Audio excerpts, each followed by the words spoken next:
Le Seigneur Jésus-Christ m'aime comme mon sauveur.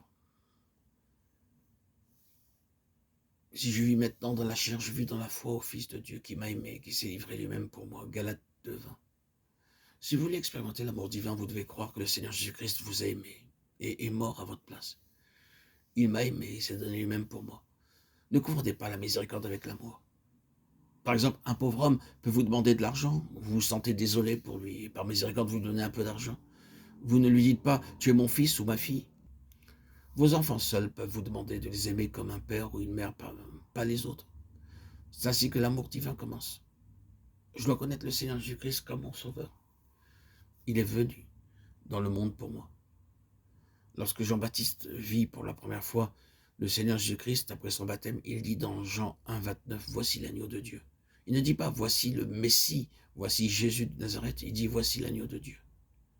Personne n'est venu dans le monde pour ôter les péchés excepté le Seigneur Jésus-Christ, qui vint comme un agneau. Sous la loi, le prêtre devait prendre un agneau sans défaut, le sacrifier pour les péchés du peuple, lequel parlait aux hommes du parfait sacrifice du Seigneur Jésus-Christ qui devait venir. L'amour de Dieu commence toujours lorsque je le reçois comme mon sauveur. L'amour du sauveur est le premier aspect de l'amour divin.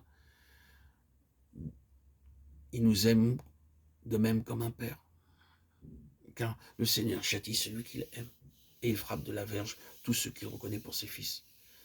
Nos pères nous châtiaient pour peu de jours, comme ils le trouvaient bon. Mais Dieu nous châtie pour notre bien, afin que nous participions à sa sainteté. Hébreux 12:6-10. C'est le second aspect de l'amour divin. Pour commencer, le Seigneur Jésus m'aime comme un sauveur, puis comme un père. C'est pourquoi il doit me corriger, me reprendre et me châtier afin de m'amener à sa norme. Pourquoi châtiez-vous vos enfants? Lorsqu'ils se comportent mal, vous les châtiez afin qu'ils puissent atteindre vos normes. Vous dites, mon fils, tu es mon enfant, tu dois te comporter correctement, étudier dur et acquérir de bonnes notes. Dieu dit, vous êtes mes enfants et je vais vous rendre conforme à mon modèle afin que vous puissiez être avec moi dans mon royaume.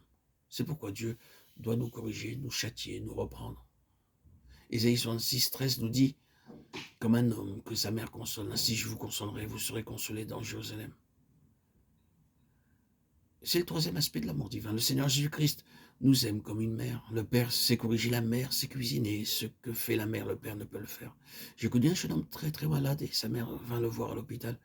Il était étendu là et bien qu'il fût inconscient, lorsque sa mère lui prit la main, le jeune homme dit « Maman, tu es venue ?» Il sut par le toucher de la main que c'était la main de sa mère et non la main de l'infirmière. Dieu dit « Je vous corrigerai, mais je vous consolerai aussi, je ferai les deux. » Quand parfois nous nous sentons tristes, seuls, abandonnés et découragés, alors vient la chaleur de l'amour de Dieu. Mon fils, je suis avec toi. Pourquoi es-tu si triste? Je ne te laisserai jamais. Je ne t'abandonnerai jamais. Réjouis-toi. Ne sois pas triste.